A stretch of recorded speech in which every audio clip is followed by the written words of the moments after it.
భద్రాద్రి కొత్తగూడెం జిల్లా మణుగూరులో ఓ యాచకురాలు తన కుమార్తెతో కలిసి భిక్షాటన చేస్తూ జీవనాన్ని సాగిస్తోంది. భర్త మృతి చెందడంతో దిక్కుతోచని స్థితిలో ఆమెకు భిక్షాటన చేయడం తప్ప వేరే మార్గం కనిపించలేదు.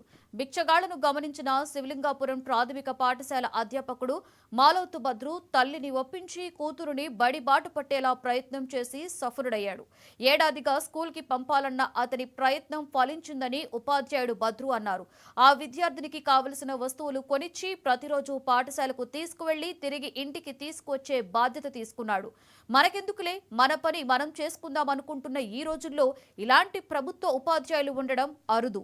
దాంతో స్థానికులు శభాష్ భద్రు సార్ అంటున్నారు.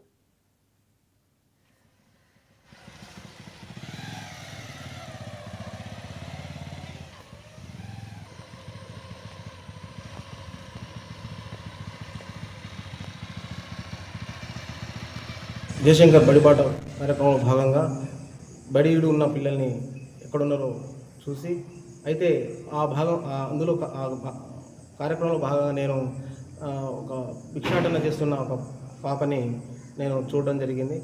గత సంవత్సరం నుండి ఆ పాపని నేను తీసుకురావడం చూడడం బడికి మా స్టాఫ్ అందరూ కలిసి తీసుకురావడం జరిగింది. అయినా సరే పాప రావడం లేదు. ఈ సంవత్సరం కూడా ఒక 2 రోజులు వచ్చింది, మళ్ళీ మానేసింది. అదేవిధంగా మళ్ళీ భిక్షాటన చేస్తుండగా నేను వాళ్ళ అమ్మకు నచ్చజెప్పి మంచి మాటలు చెప్పి నేను తీసుకురావడం జరిగింది. ఇప్పుడు ఈ బడిలో 1వ తరగతిలో యేషుమణి అమ్మాయి చదవడం జరుగుతుంది. ప్రతిరోజు అమ్మాయిని నేను తీసుకెళ్ళడం నేను వాళ్ళకు భరోసా ఇవ్వడం జరిగింది.